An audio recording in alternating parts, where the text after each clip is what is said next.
Boa noite, pessoal. Boa noite. Boa noite.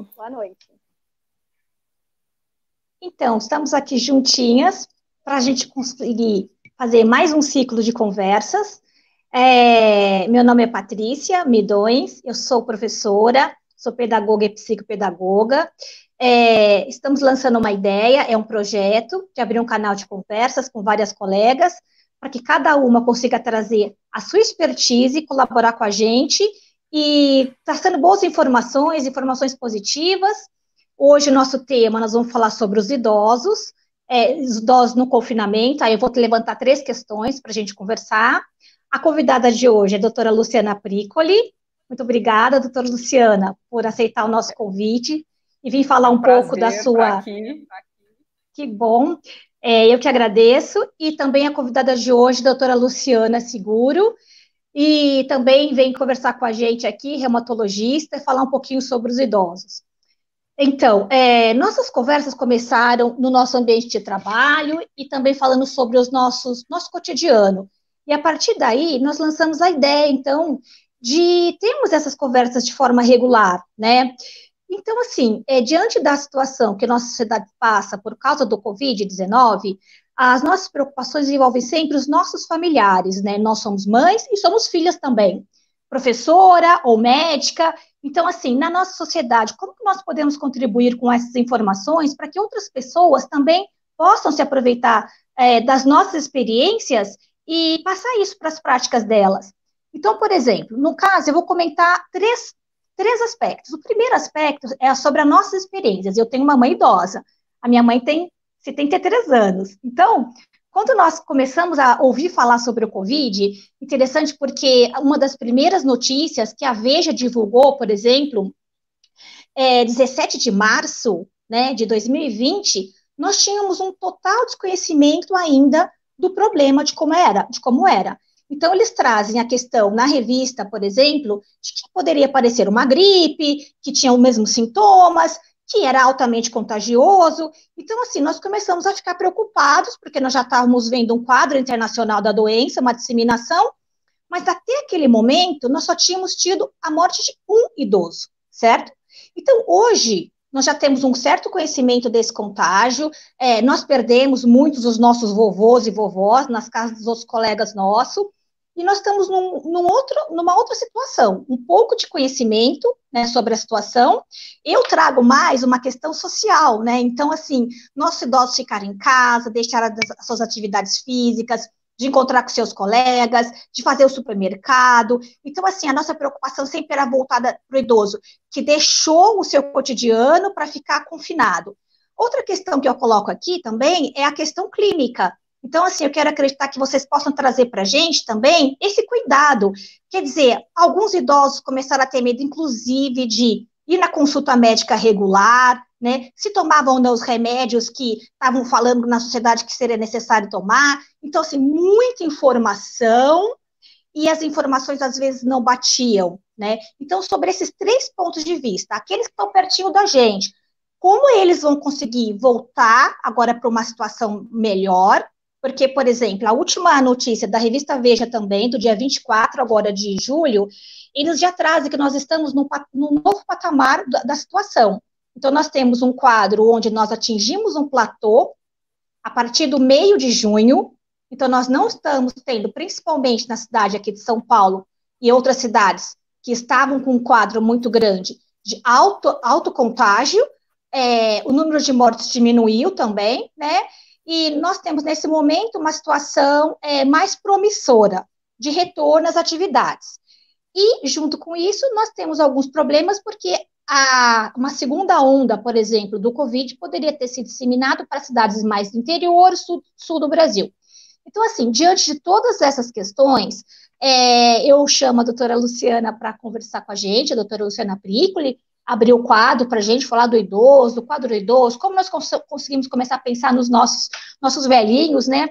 No começo, a minha mãe deu umas escapadas, foi sozinha no banco, porque ela sempre teve muita autonomia, por exemplo, trazendo uma coisa assim, bem do meu dia a dia, e depois ela percebeu que não era para sair, e aí ela começou a realmente ficar em casa. Eu já falo, não precisa nem vir visitar, não precisa.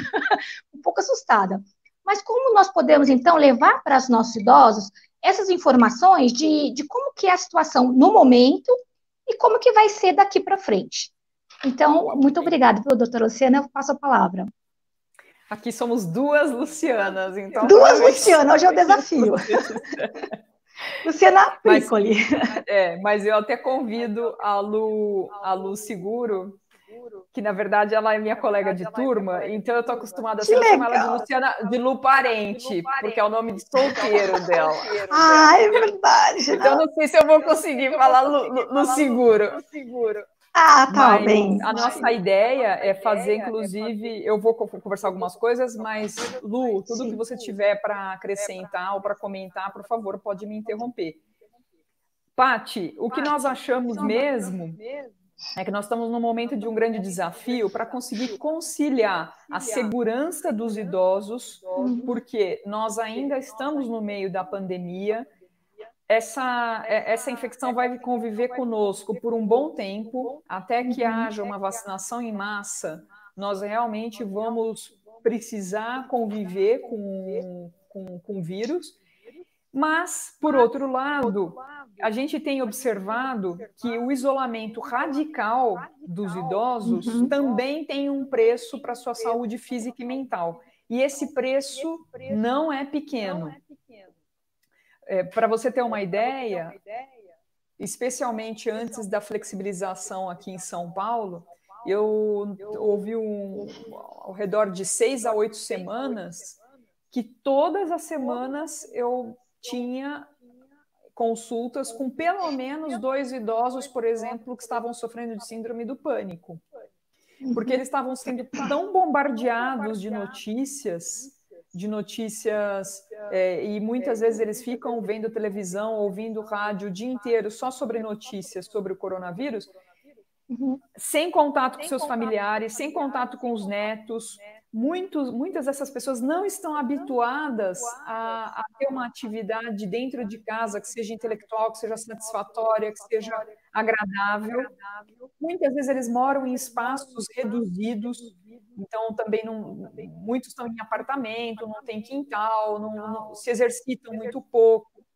Mas o que eu vejo que o principal é que a nossa grande arma contra o vírus, que é o isolamento social, ele é uma faca de 2 gumes. E esse isolamento social, que a Lu Parente e eu, a gente tem um grupo, por exemplo, de discussão que nós somos várias amigas médicas, colegas de turma, e vira e mexe a gente conversa sobre esses temas entre nós, médicas. E o que a gente vê? A gente tem bom senso. A gente não pode generalizar dizendo, querendo abrir completamente o mundo. Olha, pessoal, podem voltar ao normal, porque não tem perigo nenhum. Isso não é verdade.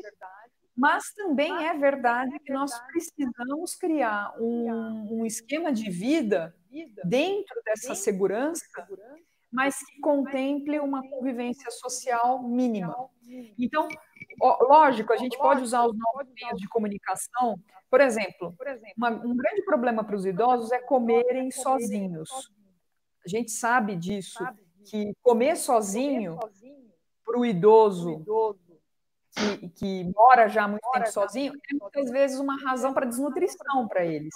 Porque se ele está cozinhando para ele, se ele come sozinho, não tem estímulo, cada vez mais ele vai querer simplificar a dieta dele e vai chegar ao ponto de substituir uma ou até mesmo às vezes 2 refeições por pão com leite ou macarrãozinho, um miojo, alguma coisa muito pouco nutritiva, por exemplo. E essa é uma coisa que as famílias podem fazer na hora das refeições, fazerem uma videochamada, por exemplo, e comerem muito boa. Então, essa é uma dica muito boa. Uma dica, inclusive, para pedir, deixa eu ver o que você está comendo. Vamos ver quanto está teu... Eu vou só interromper um pouquinho. Pati, desliga seu microfone que está fazendo eco. Eu posso desligar o microfone dela também. Boa, Lu. Mas, enfim, então, isso da alimentação, de fazer a alimentação em conjunto, pode ser uma forma. E outra coisa que eu queria mencionar é que, de fato, agora estão saindo vários estudos sobre isso. A Lu também leu alguns desses. A gente estava se preparando até para a live de hoje, e nós estamos vendo nesses estudos que, de fato, a taxa de depressão e de ansiedade tem aumentado, especialmente entre os idosos, entre os adultos também, os problemas de sono, os problemas de alimentação, incluindo obesidade, então isso vale para todo mundo, muita gente ganhando peso, sedentarismo. Então nós precisamos agora tentar reverter esse quadro. Como? Aqui entra um ponto importantíssimo.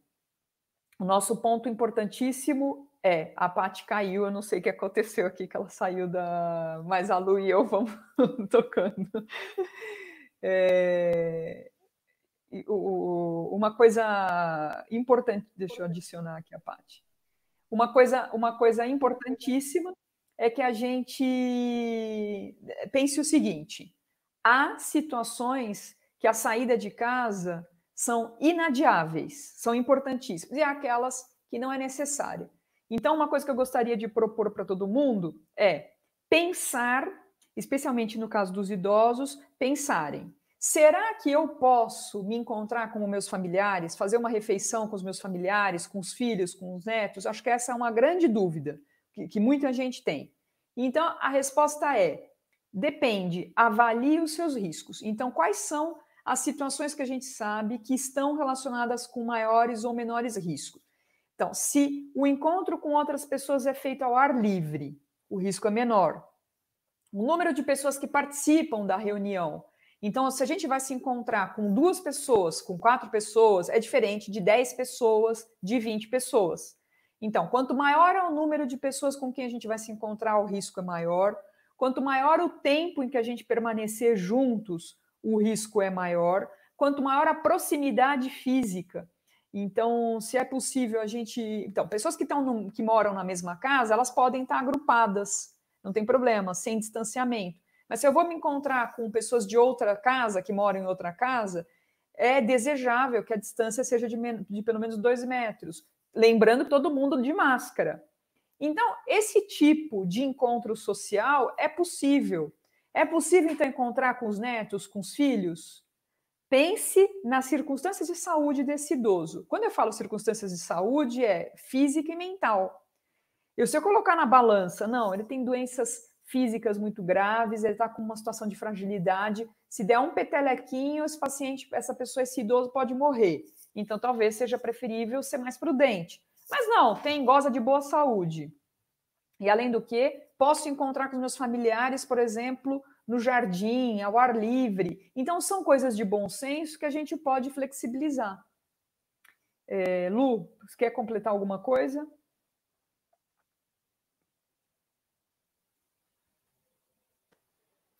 Boa noite, obrigada pela presença de todos. Justamente assim, nós começamos a falar por necessidades pessoais das nossas próprias famílias, né? E dos nossos pacientes, nesse grupo de médicas que nós conversamos, que funciona até como uma divisão de responsabilidades, terapia, né? Trocas de experiências e de opiniões. Então, nós estávamos vendo que as pessoas estavam ficando muito tristes, né? Muito importante, estamos, como a Prico ele falou, a gente está numa situação que é um desafio, é muito difícil, mas a gente tem que se proteger do Covid, mas a gente também não pode adoecer de outras coisas, né? Então, lembrar que tem que continuar fazendo os tratamentos das patologias de base, tem que, se tiver alguma coisa diferente, uma intercorrência, uma dor no peito, tem que procurar atendimento médico, tem que falar com seu médico, de preferência, ou a procurar um atendimento médico. Lembrando que nas próprias estatísticas dos hospitais falando que as outras patologias não COVID graves estão chegando nos hospitais com uma situação mais grave, porque a pessoa demora mais para procurar o atendimento médico.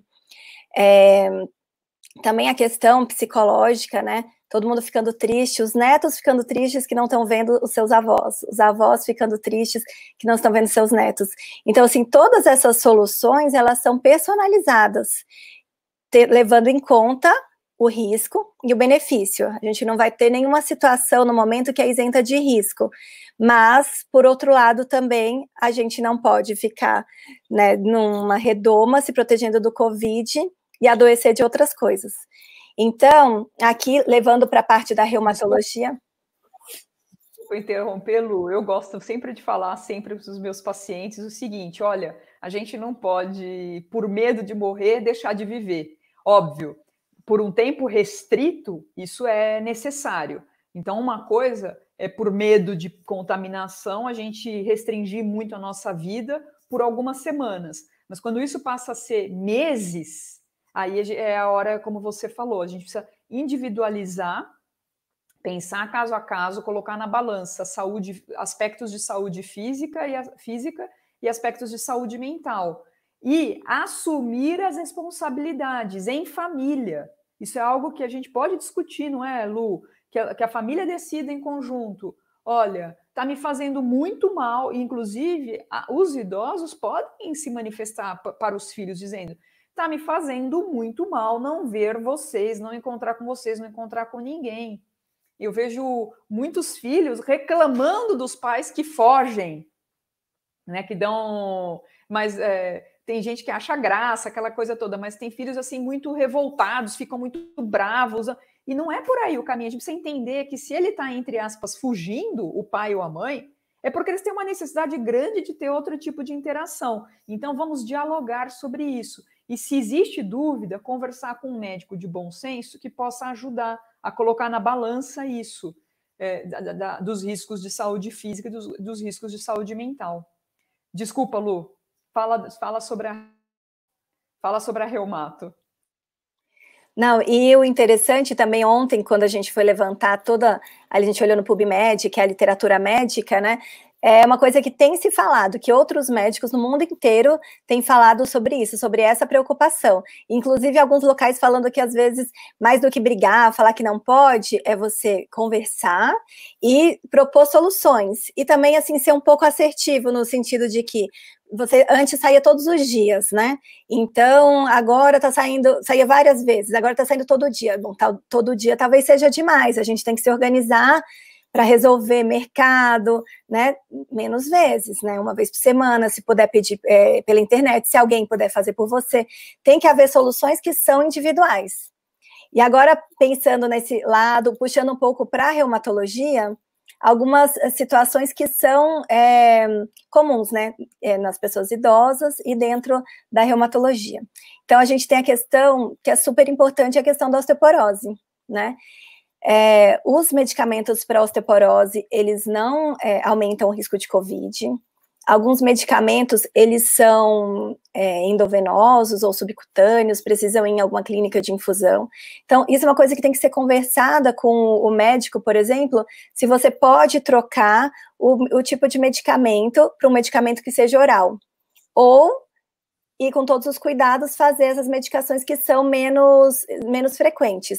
Lembrando que tem um remédio para osteoporose, que é o subcutâneo, que ele não pode parar.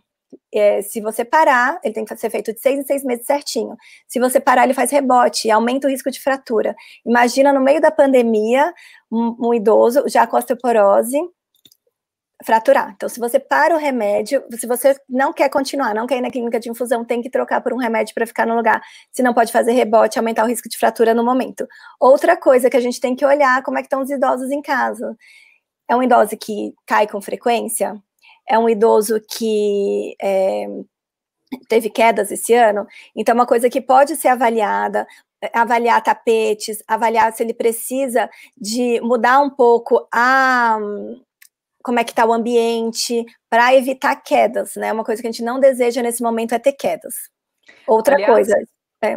Não, é que falando sobre isso, sobre as quedas, e até uma das pessoas está perguntando exatamente isso, é se a gente deve voltar com a fisioterapia em casa. Então, isso é um ponto muito, muito importante, muito bem levantado aqui pela Sara, e eu tenho certeza que é a dúvida de muitas pessoas.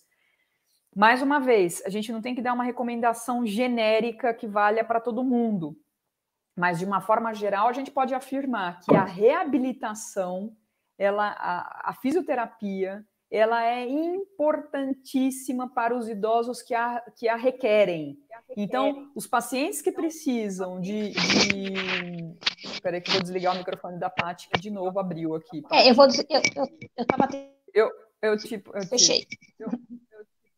Então, os pacientes que requerem fisioterapia em casa, normalmente são pacientes que têm já uma tendência que tem alguma fragilidade, ou porque tem demência, ou porque tem uma perda de massa muscular importante. São pacientes que já inspiram cuidados. De uma forma geral, esses pacientes que ficam mais de 3 meses sem a fisioterapia têm uma perda importante da sua funcionalidade, da sua capacidade de se manterem ativos. Eles perdem mais massa muscular, perdem força, perdem ânimo, perdem energia. Então, de uma forma geral, a fisioterapia ela é importantíssima, com todos os cuidados devidos, especialmente a profissional ou o profissional que for atender em casa, deve tomar todos os cuidados de usar um avental exclusivo para aquele paciente, lavar bem as mãos, usar a máscara, de preferência as máscaras mais bem protegidas, e com todas as medidas de segurança, é muito desejável que a fisioterapia seja retomada. Eu não sei o que a Lu pensa a respeito, se ela concorda comigo. Com certeza. Agora eu ia falar justamente sobre atividade física. Então, não só aquela pessoa mais frágil que precisa da fisioterapia, mas pensando que estamos todos confinados em nossas casas, com menos atividade física, andando menos, saindo menos. Academias fechadas e a própria movimentação do dia a dia, que é importante para a manutenção da massa muscular. Então, é importante que assim, a gente se protegeu, a gente se resguardou nesses meses de pandemia, e agora a gente está vendo que ela vai continuar esse ano, né? A vacina, se vier, deve vir só no ano que vem, para a população. Então, a gente tem que começar a atividade física, né? Todo mundo, mas incluindo os idosos também. Atividade física que pode ser feita dentro de casa. Então, na internet, tem personagens que você pode fazer virtual, pode pegar vídeo no YouTube, exercícios, quadrinhos de exercícios, imagens, né? Tem várias soluções que podem ser feitas, mas tem que começar uma atividade física para manutenção de massa muscular, porque a gente não pode ficar o ano inteiro sem fazer atividade física, senão a gente vai sair da pandemia, né, protegido do Covid, mas com menos massa muscular. Quando você perde massa muscular, isso afeta em várias coisas da saúde. Você acaba perdendo massa óssea também, e também, se você fica mais tempo parado, vai alterar equilíbrio. Tem a questão da alimentação, né? É interessante que, assim, quando a gente fica numa situação de estresse, ansiedade, a pessoa que está com sobrepeso tem uma tendência a aumentar o peso. Então, a gente tem que cuidar da alimentação, tanto no sentido de não ser um momento que a gente vai ganhar peso, piorar a parte metabólica, colesterol, glicose, síndrome metabólica.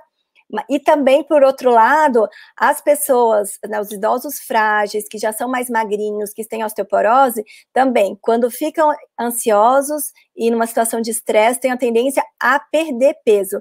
Inclusive, um dos artigos que eu li falava que era uma situação de alerta. A pessoa que já é magrinha, né, que já tem osteoporose, se você perdeu, nesse período, de 2 a 3 quilos, já é um sinal de alerta que você pode estar perdendo massa muscular e massa óssea.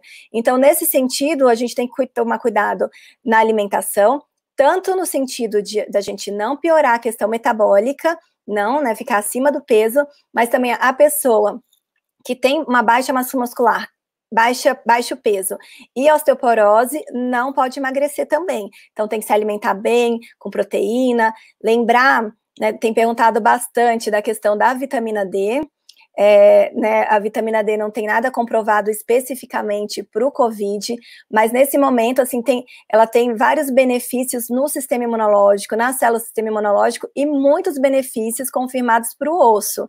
Então, é um momento também que as pessoas não estão saindo de casa, não estão pegando sol e estão ficando mais paradas. Então, também lembrar que a vitamina D tem que estar boa.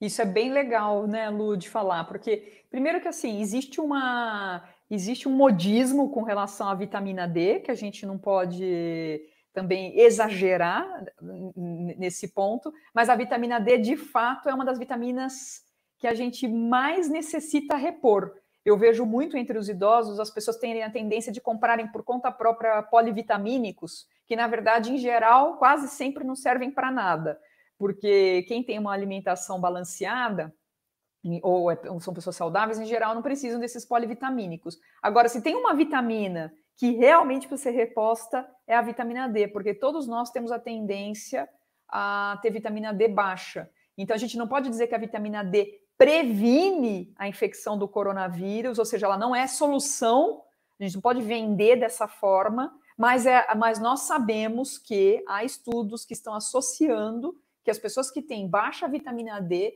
têm mais risco de contrair a doença em formas mais graves. Então, isso significa que eu tenho que tomar vitamina D para me prevenir? A gente não pode concluir isso ainda, nós precisamos de estudos mais fortes, mais amplos, para concluir isso. Mas fica a dica que a vitamina D, ela realmente tem que ser reposta.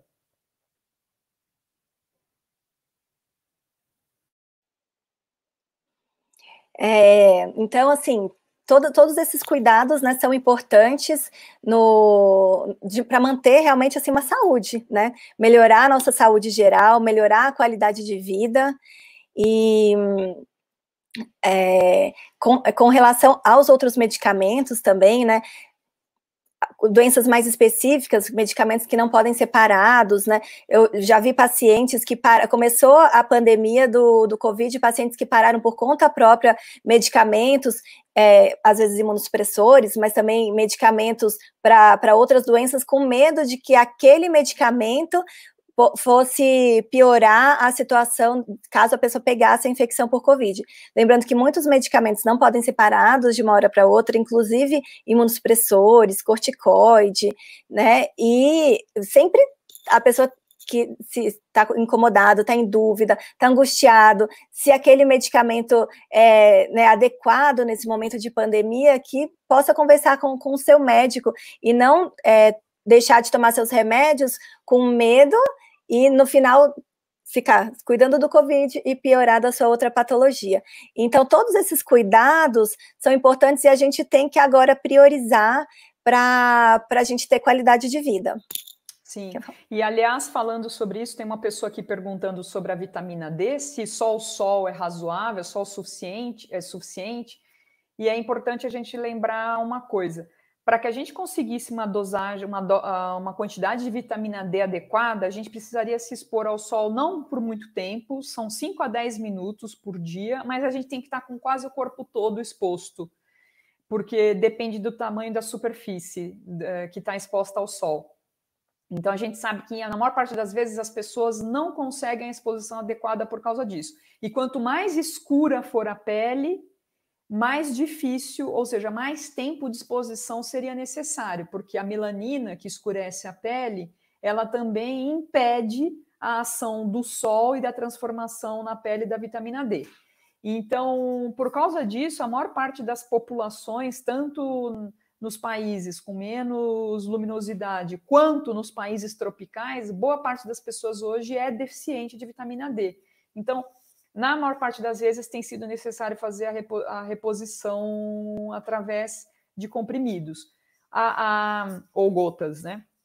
Mas a boa notícia, quer dizer, a boa notícia não, o que eu sugiro para facilitar é que isso seja feito com acompanhamento médico, porque se a gente dosa a vitamina D, de acordo com a dosagem no sangue da vitamina D, a gente tem noção do quanto que aquela pessoa precisa de reposição. Às vezes tem pessoas que só com o sol estão sendo suficientes, muito, muito bem, obrigado, e tem pessoas que não, que estão com uma deficiência, às vezes, bem grave e que precisam de uma quantidade grande de vitamina D. Então, essa é um dos acompanhamentos que tem que ser feito, por exemplo, no tratamento da osteoporose ou da osteopenia, que a Lu, parente, acabou de falar.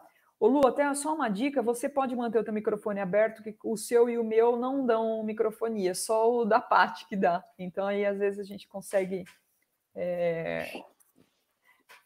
Fala, Lu. Boa dica. Não, só lembrando que os idosos, eles produzem menos vitamina D quando expostos ao sol. Então, é endêmico, a gente que mora, né, em grandes cidades, é endêmico, quase todo mundo tem deficiência de vitamina D, e no idoso, em especial, ainda tem essa questão que com o contato com o sol, há menos formação da vitamina D ativa. Então, praticamente sempre a gente vai precisar de reposição de vitamina D, lembrando que é uma vitamina que também intoxica, então tem que ser usado em doses moderadas, de preferência com acompanhamento médico, mas doses muito altas podem intoxicar, aumentar o cálcio e até piorar os rins. Então, assim, não é para ficar tomando doses muito altas por conta própria, a não ser por indicação médica. Já as doses que são de manutenção, por volta de 7.000 por semana, em geral, são tranquilas de tomar. Em geral, quase todo mundo, principalmente os idosos, vão precisar de um pouco de vitamina D. E além de que os idosos já produzem menos pela pele, eles, em geral, precisam de doses no sangue mais altas, né, de quantidade no sangue mais alta do que quem é adulto, justamente porque ele já tem uma tendência a ter a perda de cálcio no sangue, nos ossos, não é, Lu? Para o osso, a vitamina D é muito importante, né? Quando a vitamina D está baixa, ela é super importante para mineralizar o osso. Então, você precisa de cálcio, fósforo e vitamina D para mineralizar o osso. O fósforo a gente tem em quase todas as alimentações. Então, assim, quase todo mundo... Fósforo não falta. Fósforo não falta nos alimentos. O que geral acontece realmente é vitamina D baixa e uma dieta pobre em cálcio, porque, às vezes, até por restrições pessoais, de questão de lactose, né? Aliás, esse é um assunto super importante, só para a gente completar, porque não adianta a gente ter a vitamina D em doses adequadas e não comer nada com cálcio. Então, quem tem restrições à lactose, como é o meu caso, por exemplo, eu sou intolerante à lactose, mas basta a gente usar derivados de leite sem lactose, ou usar lactase, ou fazer outros tipos de suplementações, mas é bem importante. E em relação à quantidade de tempo, que alguém perguntou assim, qual seria o tempo suficiente? Então, em média, para os adultos, seria de 5 a 10 minutos por dia, com a maior parte do corpo exposta. Seriam braços, pernas e rosto, e de preferência barriga. Mas você vê, é difícil. Você teria que sair de biquíni na sacada do prédio. Então, ou vai na piscina. Só que são todos os dias essa quantidade, né? Por isso que a maior parte das pessoas não consegue, só pelo sol, ter a quantidade adequada da vitamina D. Perguntando aqui se a pessoa que ingere bebida alcoólica pode tomar vitamina D. Então, pode tomar, a ingestão de bebida alcoólica deve ser moderada, né? Lembrando que ingestão, uma dose por dia, né, para a saúde em geral, para vários aspectos da saúde, doses excessivas de álcool vão ser ruins, não só para o fígado, mas também para várias outras questões, né, e no caso do osso em específico, se você ingere mais de uma dose por dia, é um fator de risco para osteoporose, então vai aumentar a osteoporose. Por outro lado, quem bebe moderadamente, até tem um estudo que fala que até previne fratura de fêmur em mulheres, assim, uma dose de, uma taça de vinho, mas assim, isso é um estudo, mas a maioria dos estudos, assim, que é bem esclarecido que o excesso de álcool piora a osteoporose. É um fator de risco para a osteoporose, e até, por exemplo, em idosos, homens, um fator de risco importante é tabagismo e etilismo. Então, uma coisa também que na pandemia a gente tem que dar uma olhada com questão aos vícios, né, se não está havendo abuso de álcool, né, vários pacientes também com relação ao cigarro, o Covid, né, para quem fuma, é uma questão, o cigarro, né, pode dar enfisema, então seria um momento bom para fumar, mas também como parar de fumar no momento que está todo mundo ansioso, né, precisa de um suporte mesmo, né? De uma ajudinha. De uma ajuda,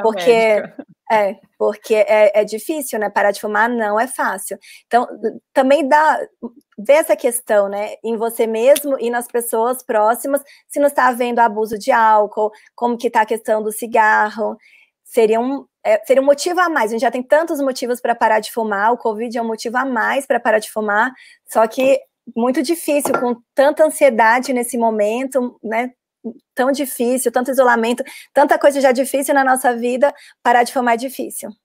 E agora, já que você mencionou sobre alguns benefícios de beber moderadamente, é verdade, até para saúde cardiovascular é provável que uma dose pequena diária de álcool talvez faça bem. Só que vocês nunca vão ouvir os médicos recomendando para os pacientes, então beba um pouquinho, porque é bom para a saúde. Não, a gente nunca vai se arriscar e indicar para uma pessoa que beba um pouquinho. Mas para aquelas pessoas que já têm o hábito de beber, doses pequenas, que são as doses que a gente diz que são as doses moderadas, elas são seguras e provavelmente até saudáveis.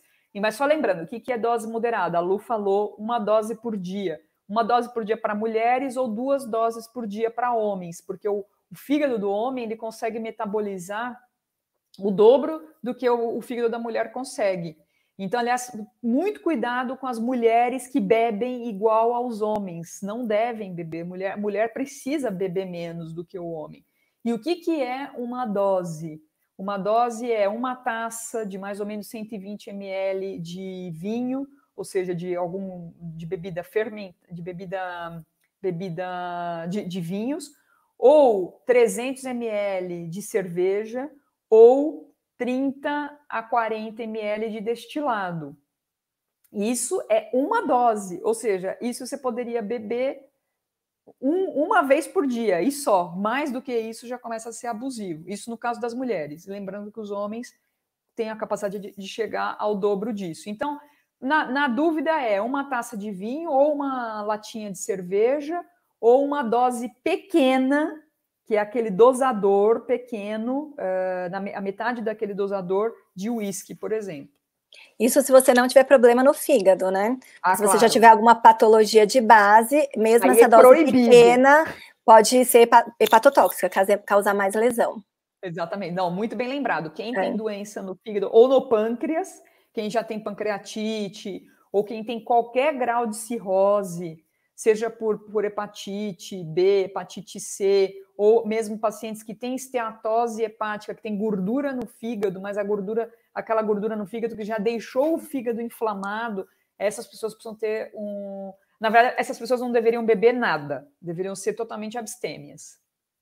Prico, ele tem uma pergunta aqui que você poderia ajudar. Orientação para os cuidadores de pacientes com demências. Eu acho que é interessante fazer tanto a orientação para o paciente, né?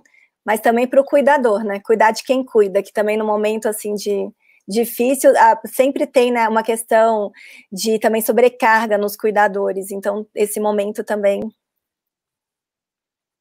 Sim. Em relação aos cuidadores, eu não sei se a dúvida é em relação aos cuidadores contratados ou aos cuidadores familiares, mas no caso dos contratados, não sei se é a questão de diminuir, a dúvida é de diminuir a possibilidade, o risco de transmitir a infecção. Na medida do possível, se esses cuidadores puderem dormir na casa do paciente, pelo menos por alguns períodos, então ele faz pacotes em que ele fica direto na casa do paciente, depois ele volta, seria o ideal. Se isso não é possível, o que a gente tem que ter claro? Que a grande fonte de transmissão do coronavírus é por via respiratória. É possível que a gente se contamine por contato com superfícies contaminadas? Sim, mas esse risco é um risco bastante menor do que o risco da transmissão por via respiratória. A gente não consegue calcular ainda quanto seja isso, mas provavelmente existe sim, devem existir casos de pessoas que pegaram por contaminação de superfícies, então pessoas que põem a mão em superfície contaminada e depois põem a mão na boca ou nos olhos, alguma coisa assim, então essa é uma possibilidade, mas seguramente é a menor fonte de transmissão. A maior fonte é por via respiratória. Então, a mensagem importante para hoje é a gente lembrar que se todo mundo estiver usando barreira física, usando máscara, a chance de uma pessoa assintomática, ou seja, se o cuidador por acaso estiver contaminado e ainda não tiver sintomas, e se ele estiver de máscara, a chance, então, dele liberar no ar partículas contaminadas, vírus, então gotículas de saliva contaminadas, já é bem menor. E se ele estiver num ambiente ventilado, especialmente com ar corrente, se por acaso ainda assim escapar alguma gotinha de saliva contaminada e ele estiver nesse ambiente com ventilação, essa gotícula contaminada também se dispersa quase que imediatamente. Então, quais são as dicas importantíssimas? Cuidadores que se eles não moram com o paciente, se eles estão indo e vindo, é preciso que utilizem máscara o tempo inteiro. E usando máscara, mesmo assim, manter os ambientes com boa ventilação, de preferência com corrente de ar.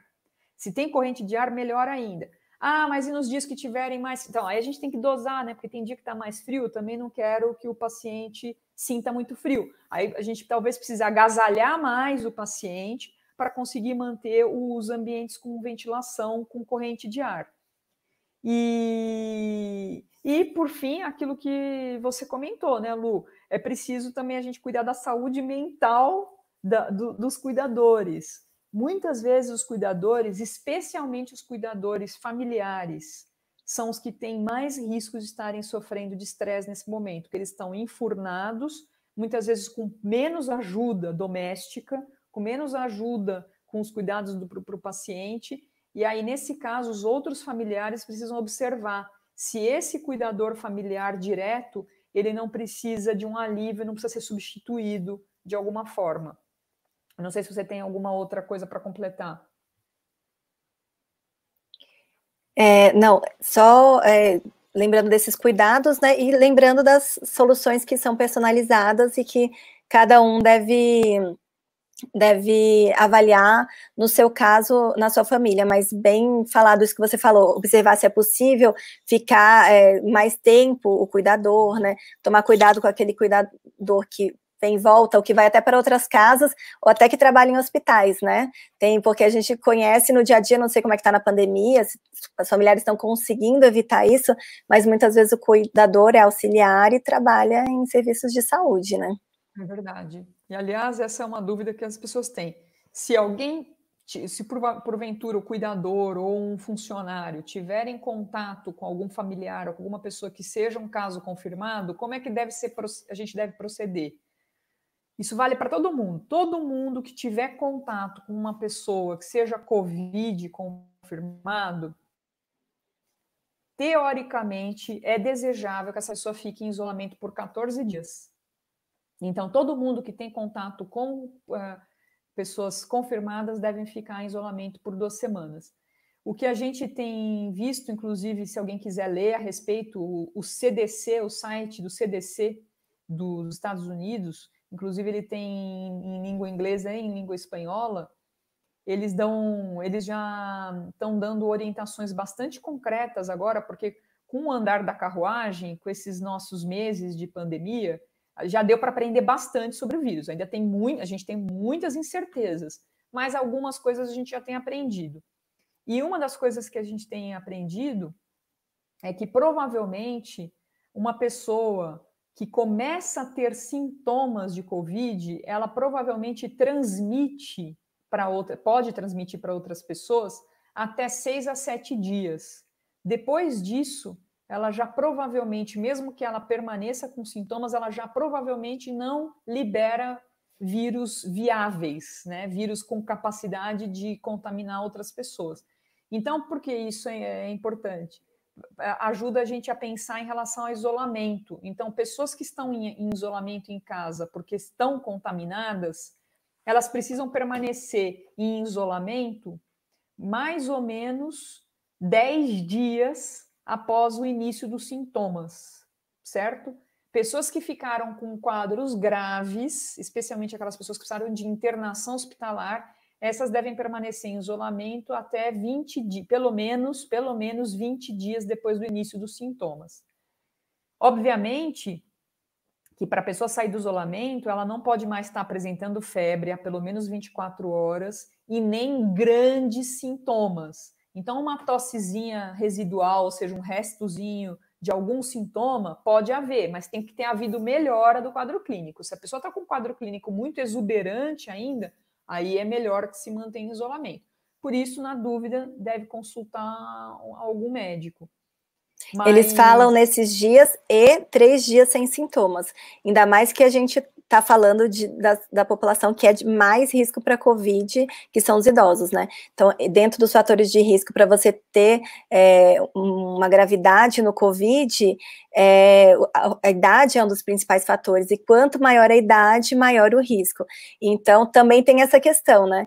Que tem essa orientação geral, mas se você está querendo... prevenir uma infecção de uma pessoa de muito alto risco, eu acho que a gente deve né, pecar pelo excesso, ainda mais num caso de uma infecção confirmada. Sim, concordo com você.